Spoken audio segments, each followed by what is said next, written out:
So idli பொடிக்கு வந்து பெருசாலாம் தேவையில்லை. இது எங்கள் அம்மா பண்ணுற மாதிரி தான் பண்ணுவேன். ரொம்ப சிம்பிள். உளுத்தம்பருப்பு, துவரம் பருப்பு, வரமிளகா, சாதா மிளகாவும் யூஸ் பண்ணுவேன், காஷ்மீரி சில்லியும் கலருக்கு, பூண்டு, காயப்பொடி, கருவேப்பிலை, உப்பு. சிம்பிள், இவ்வளோ தான். ஆனால் ரொம்ப நல்லாயிருக்கும்.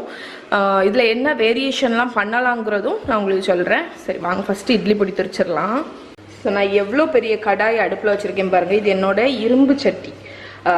இந்த மாதிரி வறுக்கிறது அதுக்கெல்லாம் இதுதான் யூஸ் பண்ணுவேன். மசாலா பொடி ஏதாவது வறுத்து திரிக்கணும், கொத்தமல்லி பொடி, கரம் மசாலாலாம் இதில் தான் நான் இது பண்ணுவேன். ஸோ ஃபஸ்ட்டு வந்து அரை கப்பு இல்லை 3/4 கப்பு, சாரி. ஸோ 3/4 கப்பு உளுத்தம் பருப்பு. இது அது என்ன பருப்பு? துவரம் பருப்பு. 3/4 கப் துவரம் பருப்பு போட்டிருக்கேன். நீங்கள் 1 கப்பு கூட போடலாம். உளுத்தம் பருப்பு 2 கப்பு.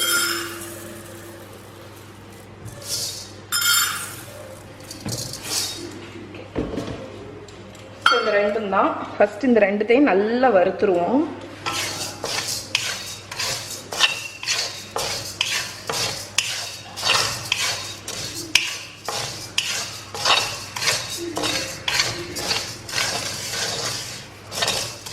ஸோ இது வந்து ஒரு 5-6 நிமிஷம் ஆகும். நல்ல செவக்க வறுக்கணும். அது வறுத்தோன்னா உங்களுக்கு காணிக்கிறேன் நான். அப்போ தான் வந்து கரிஞ்சிடாது. இது எப்படியும் ஒரு 6லேருந்து 8-10 நிமிஷம் ஆகும். ஸோ நல்லா வறுத்துட்டே வாங்க. ஸோ நல்லா வறுத்தாச்சு. இங்கே பாருங்கள். ஸோ இப்போ வந்து பருப்பை மாற்றினதுக்கப்புறம் மிளகா போட்டிருக்கேன். மிளகா வந்து உங்கள் காரத்துக்கு தக்கன. நான் வந்து காஷ்மீரி சில்லியும் போட்டிருக்கேன், சாதா வர மிளகாவும் போட்டிருக்கேன். ஸோ வரமிளகா வறுக்கிறதுக்கு 1 டீஸ்பூன் ஆயில் விடுங்க. 1 ட்ராப், அவ்வளோதான். ஏன்னா இல்லைன்னா வந்து ரொம்ப புகையாக வரும். அதனால வரமிளகா மட்டும் லைட்டாக ஒரு 1/2 டீஸ்பூனோ 1 டீஸ்பூனோ ஆயில் விட்டு நல்லா வருங்க. இதுக்கு தான் நான் பெரிய சட்டி வச்சுருக்கேன். ஏன்னா நல்லா தாராளமாக வறுக்க முடியும். அதுக்கு வேண்டி.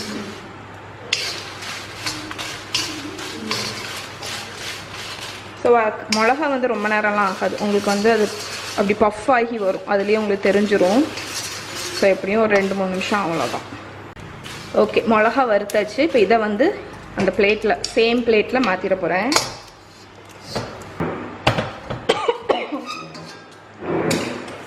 இப்போ வந்து இதே கடாயில் ஒரு 10 பல்லு பூண்டு, ஓகே, அதுக்கப்புறம் 1 கை கருவேப்பிலை போட்டு இதையும் ஒரு 2-3 நிமிஷத்துக்கு நல்லா வறுத்து விட்ருவோம். இது ரொம்பலாம் வறுப்படணும்னு இல்லை, லைட்டாக அந்த ஈரம் போகணும், அவ்வளோதான். பூண்டை நான் தொலி கூட உரிக்கலை, தொலியோடி தான் போட்டிருக்கேன். ஓகே. ஸோ இங்கே வந்து கருவேப்பிலை நல்லா காஞ்சாச்சு. இப்போ நம்ம இதை வந்து ஒரு பிளேட்டில், சேம் பிளேட்டில் எடுத்து அடுப்பை ஆஃப் பண்ணிட போகிறேன். இட்லி பொடிக்கு வறுத்தது எல்லாமே நல்லா கூல் ஆயிடுச்சு. இதை வந்து க்ளீனாட்டு ட்ரையாக இருக்கக்கூடிய ஒரு மிக்சி ஜாரில் வந்து போட்டுடலாம்.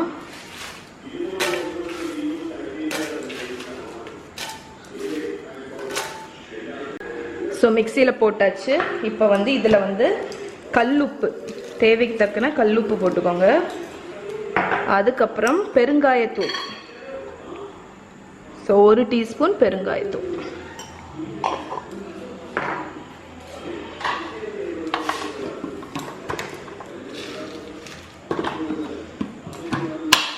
ஸோ இப்போ வந்து இதை வந்து பவுடர் பண்ணிட்டு வந்துடலாம். ஸோ இப்போ வந்து இதை பவுடர் பண்ணிட போகிறேன்.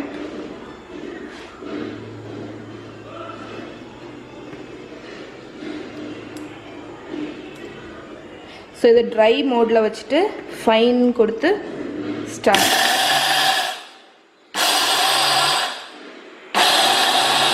ஸோ இட்லி பொடி வந்து நல்லா ஃபைனாக பொடிச்சாச்சு. இங்கே பாருங்கள். ஸோ இது வந்து கொஞ்சம் கூலானோன்னு நம்ம கண்டெய்னரில் போட்டு வச்சிடலாம். ஸோ நான் வந்து இது எங்கள் அம்மாவோட ரெசிபி. நான் இதுதான் வந்து எப்போ இட்லி பொடி பொடிக்கிறதா இருந்தாலும் பண்ணுவேன். அதுவும் இல்லாமல் நான் கொஞ்சம் நிறைய பேட்சாகவே பண்ணிடுவேன். ஏன்னா இது வந்து உங்களுக்கு வந்து 1 மந்த்துக்கு மேலேயே கெட்டு போகாது, நல்லாயிருக்கும். இதில் வேரியேஷன் நீங்கள் என்னெல்லாம் பண்ணிடலான்னு சொல்லிடுறேன். உங்களுக்கு எள்ளு பொடி பிடிக்கும்னா எள்ளு வறுத்து போட்டுக்கலாம். மல்லி இருக்குல்ல, கொத்தமல்லி, முழு கொத்தமல்லி, அதை வறுத்து போட்டுக்கலாம். கருவேப்பிலை ஜாஸ்தியாக போட்டிங்கன்னா கருவேப்பிலை பொடி மாதிரி இருக்கும். பூண்டு பொடி பிடிக்கும்னா பூண்டு ஜாஸ்தியாக போட்டுக்கலாம். எள்ளெல்லாம் போட்டிங்கன்னா நான் ஏன் போட மாட்டேன், ஏன்னா ரொம்ப நாள் உங்களால் வச்சுருக்க முடியாது, அது வந்து டக்குன்னு ஸ்பாயில் ஆகிடும். அதனால நான் எள்ளு போட மாட்டேன். இது வந்து பிளெயின் பேசிக். ஸோ இது வந்து டேஸ்ட் பண்ணிடுங்க.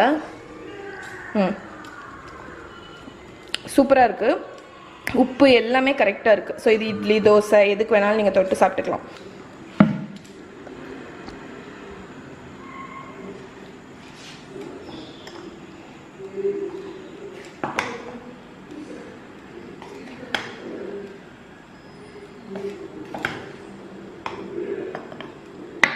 ஐட்டமும் ஜாரில் வந்து தட்டி வச்சாச்சு.